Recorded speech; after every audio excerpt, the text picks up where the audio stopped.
కొత్తలో చాలా మందికి ఏంట్రా ఇది, నేను ఎమ్మెల్యేని, మాజీ ఎమ్మెల్యేని, మున్సిపల్ చైర్మన్ని, ఎంపీని, మాజీ ఎమ్మెల్యేని, మమ్మల్ని వదిలేసి జనాన్ని నమ్ముకున్నానంటాడు, దేవుణ్ణి నమ్ముకున్నానంటాడు, ఆఖరికి పుట్టలు జెండా మోసే కార్యకర్తను నమ్ముకుంటాడు అంటే చాలా మంది అలాంటి బాధ ఇచ్చారు.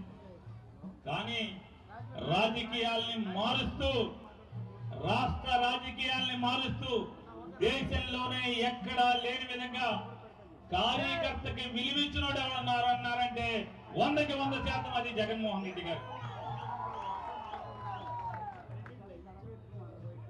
చంద్రబాబు నాయుడు, లోకేష్ ఇద్దరు మాట్లాడుతున్నారు. ఇది ఎక్కడ మనం చూడలేదండి. ఎమ్మెల్యేలకి ట్రాన్స్ఫర్లు అంటా అని చెప్పాను. ఎందుకు ఎమ్మెల్యేలకి ట్రాన్స్ఫర్లు?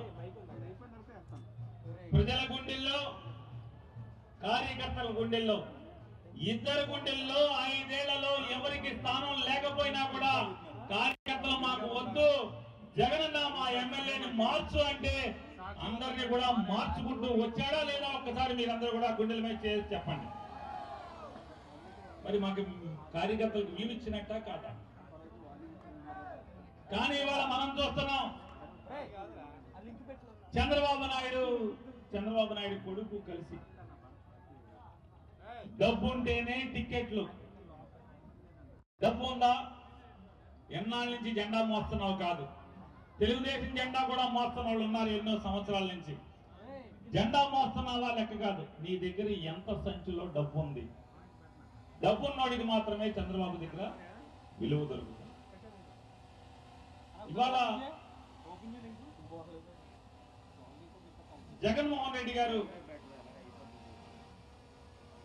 గడిచిన 5 సంవత్సరాల్లో 2,55,000 కోట్ల రూపాయల్ని నయా పైసా లంచం లేకుండా సరాసరి సామాన్యుల అకౌంట్ లోకి డబ్బులు పంపిస్తారు.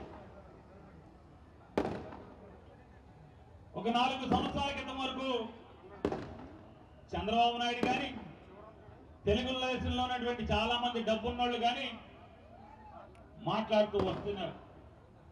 జగన్మోహన్ రెడ్డి పేద మధ్యతరగతి వర్గాలకి పప్పు బెల్లాలు పంచిన డబ్బులు పంచి పెడుతున్నాడు.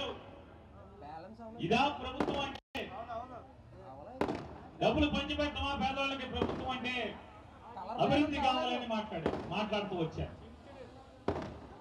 ఓట్లు వచ్చేప్పటికీ ఇదే చంద్రబాబు నాయుడు, ఇదే దత్తపుత్రుడు కలిసి ఏం మాట్లాడుతున్నారు? జగన్మోహన్ రెడ్డి గారి కంటే కూడా మేము ఎక్కువగా డబ్బులు మీకు పంపిస్తాం. ఆర్టీసీ చెయ్యాపు జీతాలు బస్ ఎక్కి మీరు డబ్బులను ఇవ్వక్కర్లేదు, ఫ్రీగా వెళ్ళిపోవచ్చు. 5 ఏళ్లలో 2,55,000 కోట్ల రూపాయలు నేరుగా ప్రజలకు పంపిస్తే, ఆ పంపించినప్పుడు రాష్ట్రం దివాళా తీస్తున్న వాళ్ళు ఇవాళ చంద్రబాబు నాయుడు ఇచ్చేటువంటి 6 హామీలు ఇంటింటికి నీతి కూడా వచ్చి తెలుగుదేశం పార్టీ కార్యకర్తలు ఒక పాంప్లెట్ తీసుకొచ్చి 6 షూరిటీలు అని మాట్లాడుతున్నారు. 6 షూరిటీలు విలువ సుమారుగా 5 ఏళ్లలో వాళ్ళు ఖర్చు పెట్టాల్సినటువంటి డబ్బులు 10 లక్షల కోట్ల రూపాయలు. అంటే 2,55,000 కోట్లకే ఈ రకమైన పరిస్థితి వస్తే వీళ్ళు ఇచ్చే హామీలు నిజంగా అమలవుతాయా? 5 ఏళ్ల క్రితం కూడా Modi photo, Chandrababu photo, Pawan Kalyan photo వేసి కూడా మనకు హామీ పత్రాన్ని ఇంటింటికి ఇచ్చారు. 2018-19 మధ్యలో 19 ఎలక్షన్లకు ముందు ఏ హామీ అయినా ఒక్కటన్నా 14లో ఇచ్చింది అమలు చేశారా? 2014 ఇచ్చినటువంటి హామీలు 3 ప్రతి ఇంటికి ఒక ఉద్యోగం ఇస్తా ఉన్నారు. ఇందాక భరత్రామ్ గారు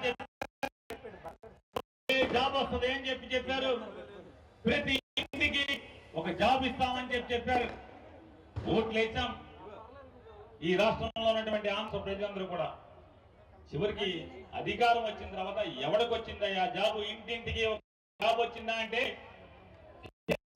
చంద్రబాబు నాయుడు మాత్రమే ఒక జాబ్ వచ్చింది. అది చంద్రబాబు నాయుడు దొడ్డిదారిని ఎమ్మెల్సీ చేసి అర్హత లేకుండా ఎమ్మెల్యేగా ఓట్లు వేయకుండా ఇచ్చినటువంటి ఉద్యోగం పొందినటువంటి ఉద్యోగం కుటుంబం ఉందంటే చంద్రబాబు నాయుడు కుటుంబం. చంద్రబాబు నాయుడు కొడుకు ఉద్యోగం జాబ్ వచ్చింది, కానీ ఈ రాష్ట్రంలో ఏ నిరుద్యోగికి కూడా జాబ్ రాలేదు. ఇవాళ జగన్మోహన్ రెడ్డి గారి గురించి మాట్లాడతారు. అమ్మ ఒడి డబ్బులు వేసేస్తున్నారు ఊరికే అని చెప్పని.